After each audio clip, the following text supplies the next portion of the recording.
marry. I was like, okay, that's not just where it's going. That is when I will notice that there's an issue somewhere, but nobody invited us in. They are watching.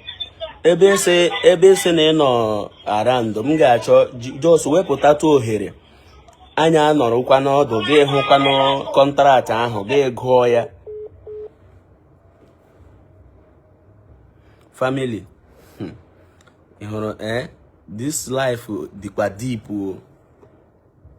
Hey Jehovah, this life dịkwa no deep o. Hey, this life dịkwa no deep o. Bịa gerekwa no. Hey, Chineke onye na-agbara nwo, onye na-enwe onye na-ekwuchitere ya, Chineke na-agba mkpu. Family, everybody share this life. The real uncle of Chibueze, Nwabueze, called me now. Oya kamana no na call. All this while, uncle onye ka threat nega so ga-eti mebe m ga-etiba m agama apụta. Now ka real nwanne mpa Chibueze na-akpọ m na phone. I've been on call with him. He asked me to record him. But I asked him the thing ga-eto ogologo. The thing ga-eto ogologo ma m record o ya, o ga-eri m data. So let me call him. Man, I've been on call with him and the call is on record. But I want to call, I'm gonna give the credit here. I want to call him back. Go bidonishi. Because share this video. Before you help somebody, hear from the two sides. I know that my family pursued me from home. Giga poronye verify very, very well. Truth apotashwala. Chineke na-ekwuchitere mmadụ ọnụ onye na-enweghị onye ga-ekwuru ya. Share this life biko no. Share it. Ofuni anyụrụ anyụ. Hey, Chineke ara agbaala nọ m. Dear customer, the number you have dialed is not reachable. Number ofuni anyụrụ anyụ ihe ahụ. Ofuni anyụrụ anyụ ihe ahụ biko unu ịma na onye threat nega m pụtaga for sị na ya wụ uncle Chibueze, ịma na onye ahụ awụghị uncle ya wụ. Yay! Family, let me phone ya anyona, but I believe he will call me back. Let me airdrop, come me airdrop call man na egbe iru no kunu ge. Chire no me airdrop just no here. Please, if you are joining me, Skibo family, please, I am sorry. Some of you called me and you people said I should not talk about this issue of me an extraordinary marketer again. Please, I am sorry. I am sorry to have come out again to make this live video. I was just lying down ehigemona. Phone maringia. I have swear that I will never make video again concerning this issue. Since Agolam case or Wahuna na Akamodi Ocha. But ihuna no to Chineke nesha arụ ihuna Chineke dị too much. Ehige muranga. Call abịa na my phone. Gekwa na ege call abịa na my phone. The man asị m na m tige call on record. Because share this live video. Yem mega this live video wo. That man no bịara na threat na mo say na uncle Chibueze. Let no call man at the person because share this life. Yeah. So this person that is calling you now. Okay. Are you hearing me? Yeah, I can hear you. Fine. This person that is calling you now. Please remember this. You can put my call on record. I am Mr. Uchenna Onyenekwe. Okay, sir. From Manisha. Leslie Tempest. Okay, sir. For past 3 years, we have been watching, I and my siblings have been watching everything that is going on between you and my immediate cousin brother, Chibueze. Okay. We are the immediate family. And where I got an interest in everything that is happening is when I had an uncle that said that he lives in Abuja. And I didn't know that none of my immediate brothers lives in Abuja. So that is when I took interest to speak to you or to hear from you guys. But for the past 3 years, woman has not been like, she has not valued us. And we accepted everything in good faith. Even the third video you posted with them that said that after the death of the husband, nobody asked, nobody did this, nobody did that. We are watching all those things, we are seeing all those things. And we decided to take calm because she the wife of our senior brother. We are just watching everything. Not that we don't know what to say or what to ask or how to react on that. So, sorry, sir. So, you direct brother Mpachi Beze. I am the husband of Jesus' father. Wonderful. Are you hearing me now? Yeah. Onye nke anọkwanụ na Abuja, ya tọrọ Mpachi Beze. That is the reason why I take interest to call you. Okay. That is the reason why we take interest in whatever you are doing with that, our brother's wife. Since she did not call us, because the foundation, we saw the foundation as the foundation started from their own notes. We are the one, I am the one that did all everything that has to do with that area. None of my brothers, most of us are not in Nigeria, but we are watching everything. We said everything. We let us give everything to God. But where we got an interest is where you said an uncle that lives in Abuja. And I was like, who is this uncle? And who is this person? That is why, as I told you yesterday, your line was right. Your line is not going. I said, okay. Probably today or tomorrow, your line is gone. And I got the habits. I got you now. So that is the reason why I said, may I know this person that said that he is an uncle to children. Who is more personal, will not accept that word. Uncle. Are you getting me? Yes. Somebody is trying to tarnish the image of our image. Probably in the name of uncle is something that more personal.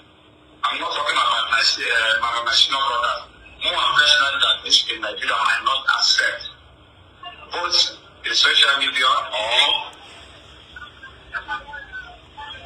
outside social media. Okay. Onye mana ekwuga ihe a na-akpọrọ m ke m higo ụra wo. Ọ sị na ya wu last born Mpachi bụ eze. Ihe o jikwa n'okpọ m for this case wo, asị m ya that I will not talk about it. Igecha kola, I asked him, let me go and clear my people. Because Mpachi Beze, you made us understand that umunne digi droge deregazo. You made us understand that umunne digi deregazo merenu Skibo family jinyere. Not knowing that you have been accusing these people wrongly. Akoma TV one name you na video gi. No, I will not talk another thing, no, my brother. Because Chineke logazri ma agake now. Even the so-called uncles on Abuja try to negam that no ge dosa me bo ge dosa me onye ga ju esemo. E mana wo de one Mpachi Beze from what this direct one name Mpachi Beze na-ekwu. Then who is that man? Onye wu nwoke ahụ. Who is that man? Hold on. Let's continue the call. Aga m eji m number the man. My conversation on money I have it. This father was shot there in Apache. Yeah, 2018 October. I know when I started 2018 and I was in NYC camp. when this thing happens. And the one that did everything that has to do with that brother. But one of my brother came to social media that said that I wrote us of his husband that participated that did everything, including on how to bring those children down to this for their father's prayer. This woman did not contribute one hair, but she went to social media to beg us that we abandoned and we are not asking. Hey! Everything, let us take everything to God. We are not like everybody should sit down. I have the same thing brother as my own biological brother. I'm a marketer. I read marketing for fellow people. I did my PhD for graduate in education and future. My marketing is not a roadside academic family. But the way my brother was choose to run our life, we said, okay, let it be, let it not be like. Forget this life, we have been watching every step. We lost our mother last year. Nobody told us what is going on. But we know that both of you are having differences since last year. But she still not to let us know because we are not married. We said let it be like that. But this one now, more personally choose to get your contact, and I would like to speak with you as a brother, as a man. Sir, I'm very, very happy. Equal with the direct one Mpachi Bueze. Last year, a brother of mine met you in the hotel in Aba. In Lexwood Hotel, yes, I can remember. I can remember. That person you saw there came from Beijing. That person you see there that day have been in Beijing for not less than 10 to 15 years. Yes, because Eshimna reception now, but man jam. So and I was about to drive out. Yes, okay, not chocolate kind that I'm coming. So and we go to Shimi that day. Like the thing Jurumania, like we didn't let her meet and sit down and talk. Yes. Yeah. He told me that. He told me that we are the Lord in next year. Adam happy you went a number. Hey, Chineke, nna before na-enyekwa aka, before gị nyere mmadụ aka, gị nụ mmadụ abịa ugbu a na-asị gị na mpa ya chụpụrụ ya n'ụlọ. Make akwa sure, find your way. Ga meet ye mpa ya ahụ. Mara true, nwa chụpụrụ ya n'ụlọ. This woman made me like ahube munde umunne Mpachi Bueze wo, but this woman made me hate them. Because of what she said, that the them may her abandon her na ata ahụhụ na aba. Gewekwe no. In on aba? I guess in a way. Okay, because I wouldn't need your time. I will take care of the logistics. Get the route aba. Can happen or far? Nah, I'm come sit here down. Come on, again, come see my conversation. Man, the uncle Mpachi Bueze for the man of ya. So now, Uncle Chibueze. The man lives in Abuja.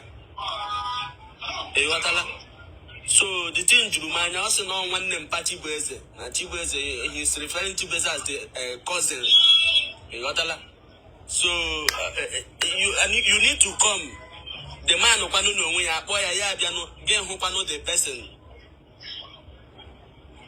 Doctor, I'm hearing what you are saying. Yeah. I hear you. Yes, sir. I hear what you're saying about life. Even though, including that person that you saw that day, everybody has seen those things in social media, and they were like calling me, how far, have you been seeing this thing? A lot of my saying something for me, but they are the ones that send the link to me. I'm not that someone. I don't too much have time of my own complex of paying attention to social media. So they send that link. I put my, but let me just tell you the truth. The whole of yesterday. Hello. The whole of yesterday, I spent it between their own distance, their own children's distance, and other people's posts. I didn't go anywhere yesterday. I spent time yesterday to watch what is going on.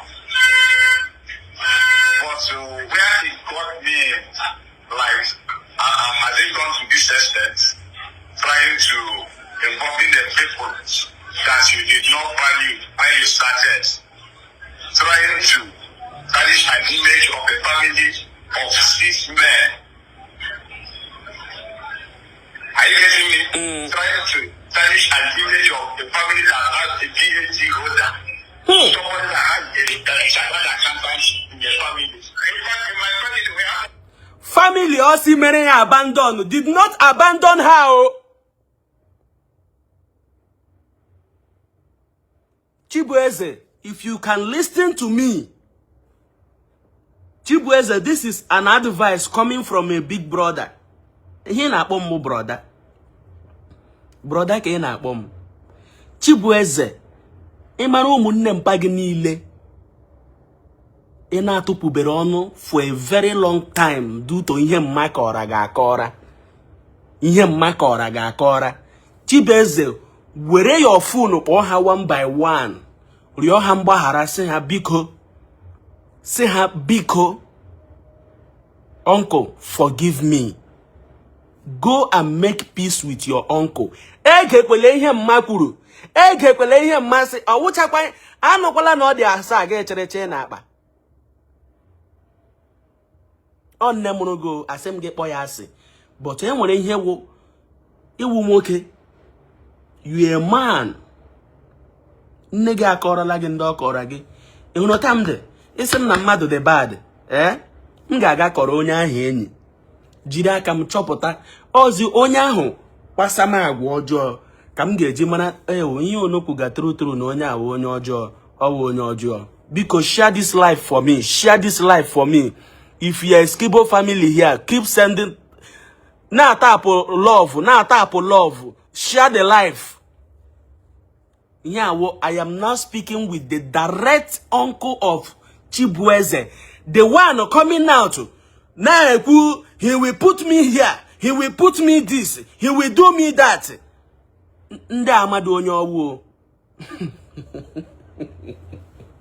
Then who is that man?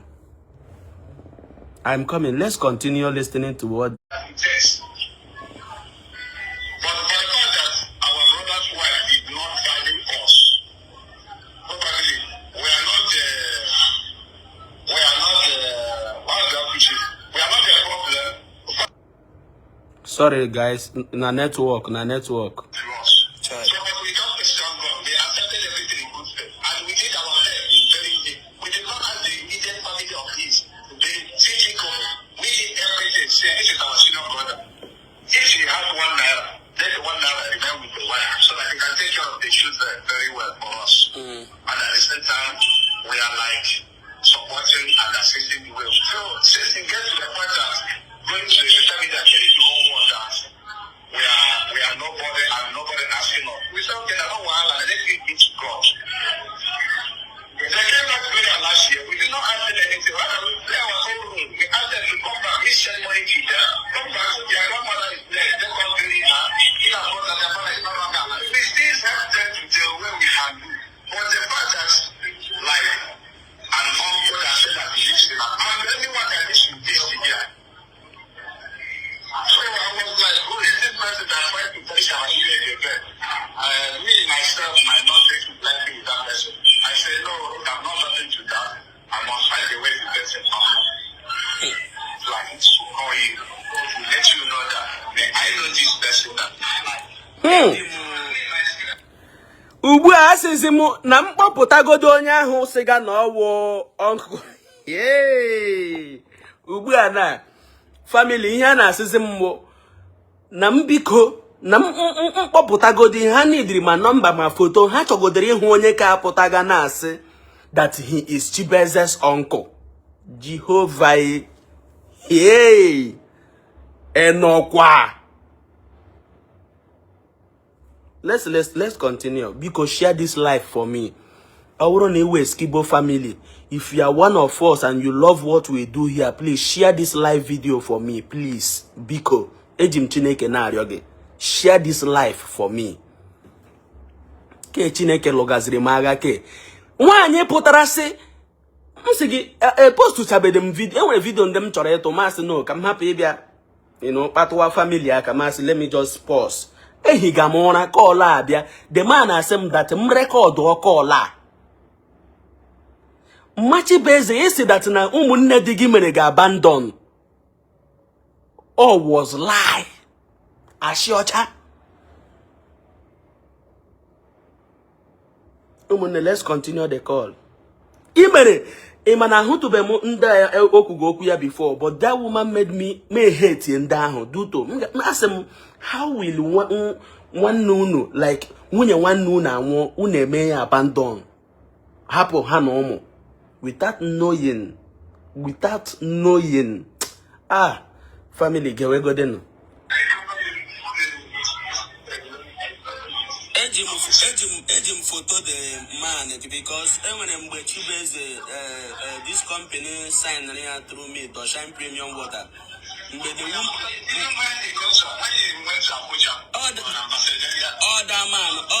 That particular man on us uncle Yawonye around. Even that man came for that occasion and the picture said there. Maybe I will send you the picture. Because I'm confused here, because he's acting as the uncle, not one name Skibo. Yeah, this is my WhatsApp line. Okay, sir. This is my WhatsApp line, and this is my WhatsApp line. You can send a picture to me. Na total stranger, oh.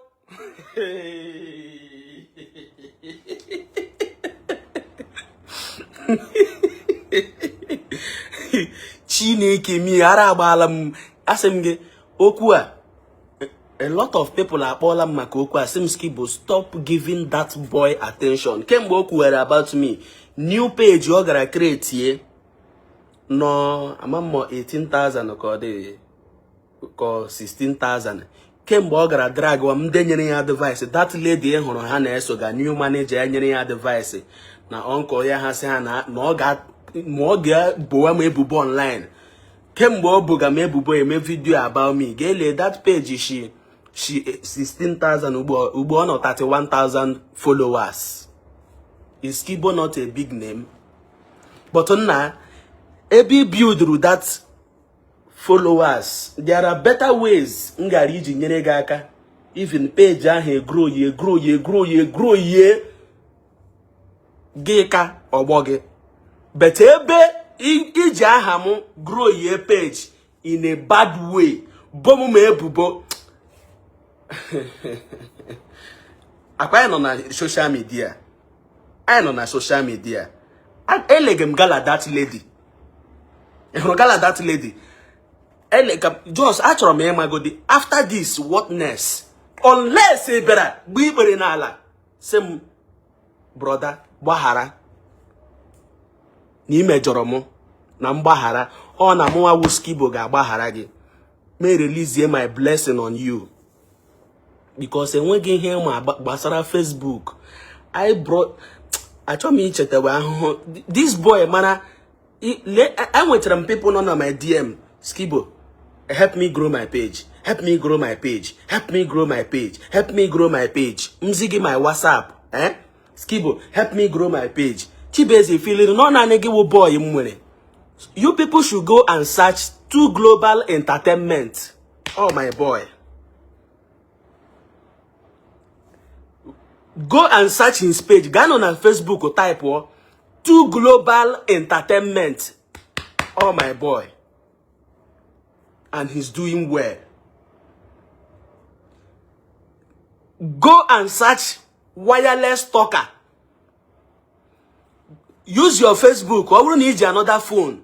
Use all your phone, type Wireless Talker. Come near Junior. Age another phone. Come near Junior. I will couple porono, my Junior. Age another phone. Ndam na poroge wunde Moawu Skibo get hit I can chest them and till today they are grateful. Emana come gwazunu ihe mere no. Ka m gwazi unu ihe mere no ụlọ peacemaker ahụ m ji teacher ma ego m with the help of you people Skibo family nu na run am but eruru ngo oruru ya eche okuwa m eti tukwa ego m ema ihe m je mee ya man, I got a lot of about one day. My father upon Nambia. Man, moto ga my family house. Garu, Akoma, you are welcome. Ma Garu, Mpamo Ebupta wine. Wepta perfume.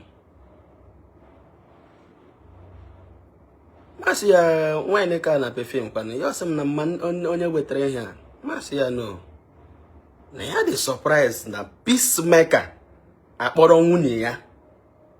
Bịa n'ụlọ anyị butere ya mmanya wetere ya perfume si ya na ya bịara bịa ikele ya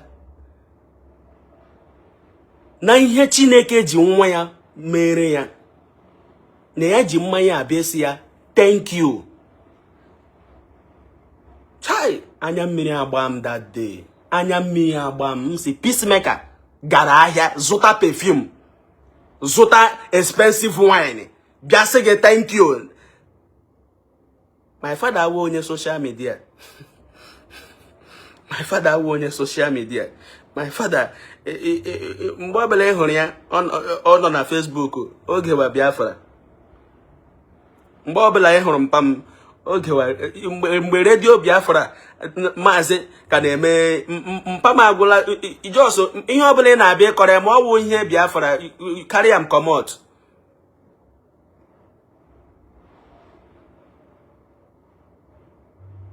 So he doesn't watch all these things. Me nwuru otu ụlọ ahụ na-acha mpa mama.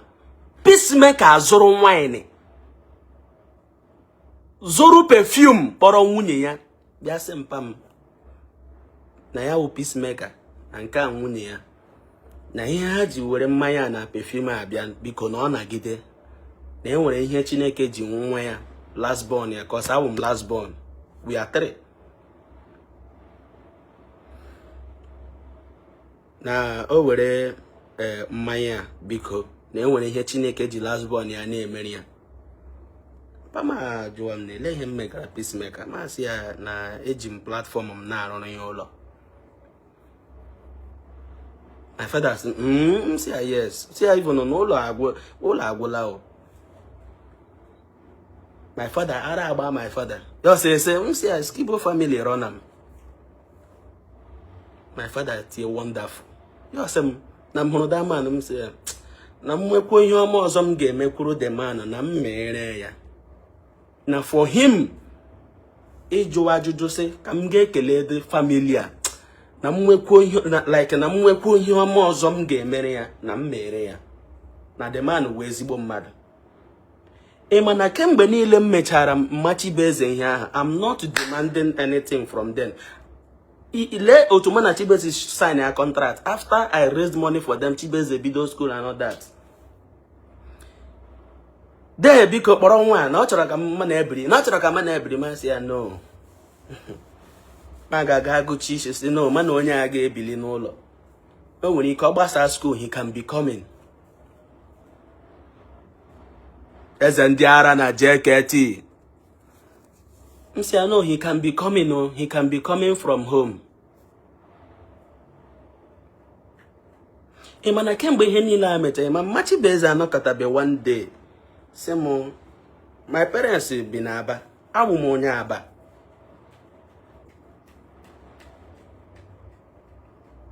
Family mo a na-achọ ya achọ, family m nọ na map.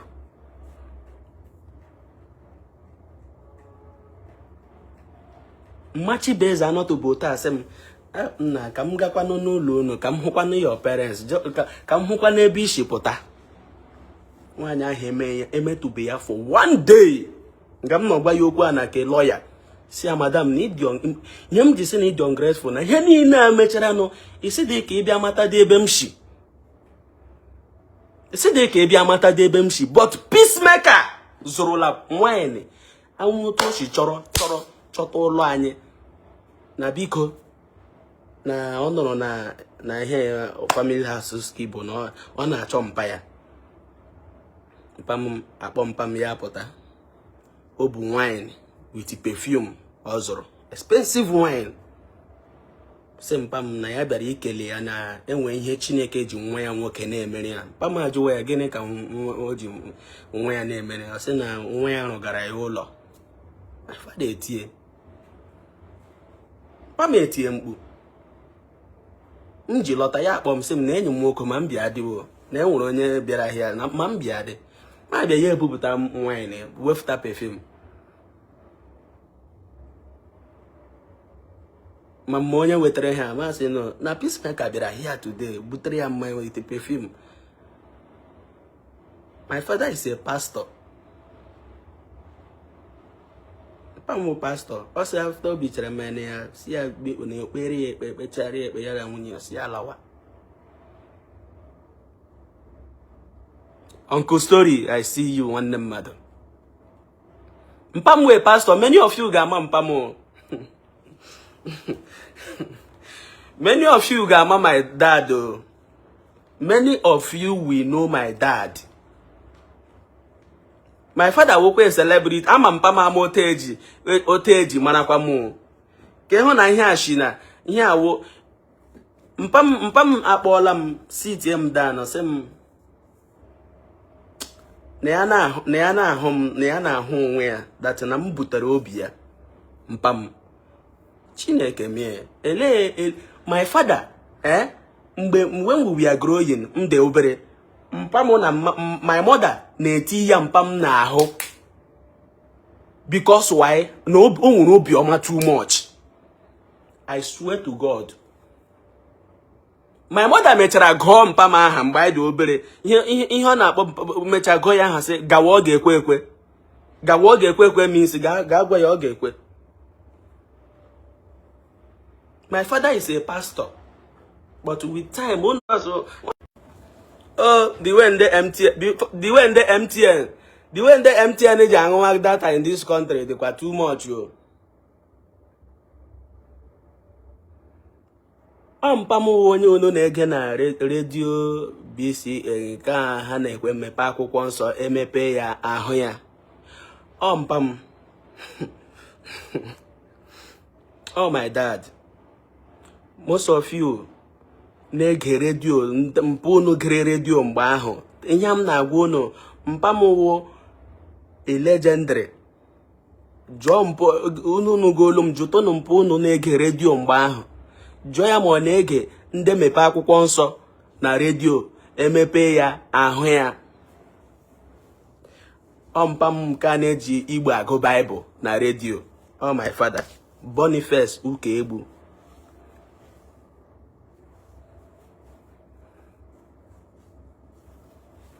Then by the small, my mother, Biana Bara, my father, no bioma too much. Elu drum power we gave Bubia. Mampa meji godi, Oga bazite gogenye make cash on again they happy. But yawa de like Ogulena, but Oga chi made mpambu. One man when I was growing, watching his footstep, man, I just say, what kind of human being is this? What kind of human being is this? Elu drum powo iga bie korompam na. Mome ya mana even oga de ha de yesi gi noji kama yosi gi bia mgbe de ota. Ye mere gi ya. Chibueze ga-akpụ ụmụnne mpa gị na fonu rịọ ha biko si ha ma ha gbaghara. Asị m gị kpọọ mma ga-ashị o akpọla mma ga-ashị. But ọwụ ihe niile nne gwara nwa ka nwa kwesịrị iji chi n'obi. Iwu nwoke I get why. Ka anyị gechawagode no call. One name Pachi Beza. Other people is sharing money to fans. You are here talking. Ganeba neke ego gekere nego. When egum kegeta. Anapa make a mother. What I'm trying to correct is that any impression, anybody that's trying to interfere, or anybody can interfere in anything, but we might not accept anything that has to attach family and uncle. Are you getting me now? We are not against of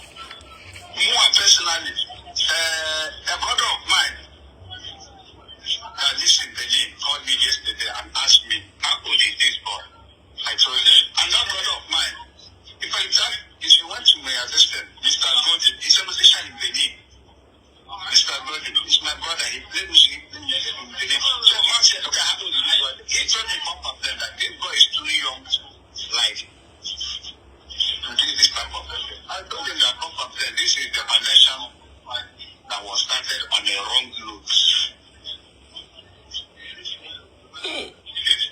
This is the foundation that is started on the wrong note. So for the fact that the foundation started with the wrong note, I think we are not invited when it was started. So I don't think you're expecting us like to come in immediately without nobody inviting us.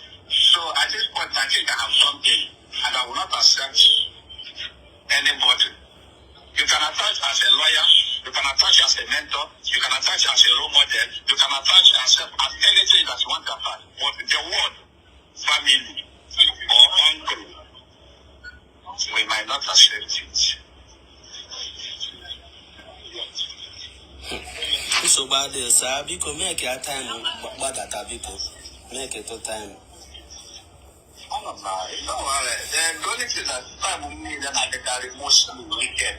Okay. I'm a business person.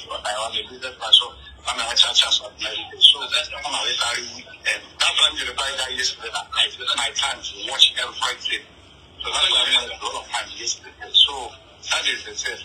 Also, I watch your own, watch people's comments and watch everything. But not the young man out there, where we be there now? I'm not a Niana. I summarize my case. Hey! Yeah, well, last born, Mpa Chibueze, may his gentle soul rest in peace. Uncle Story, onye puge ihe a na-awụ last born Daddy Chibueze. Oh ya ehiga mora na ya kpom ya sem na mtige phone mu na record. Na m record okola n'elu onye wo putaga as Uncle Chibueze na mjitu photo onye owo ka ohu. Masi excuse me, meaning that nwoke ase na oge edosa m ebe oge edosa ma aga ma pụta. Oh, owude nwanne unu. Yo sem biko na ọ chọrọ ihu photo ya. Akwụna hụrụ how he summarized his case. That his last statement about Karamishi. So bad this, because make your time, but that make it to time. The only thing that time we need and I carry mostly weekend. Okay. I'm a business person. I'm a church of meditation. So that's the one I carry weekend. That's why I'm going to buy that yesterday. I spent my time to watch everything. So that's why I had a lot of time yesterday. So that is the thing. Also, I watch your own, watch people's comments and watch everything. But not the young man out there, where we be there now? I'm not a Niana. I summarize my case.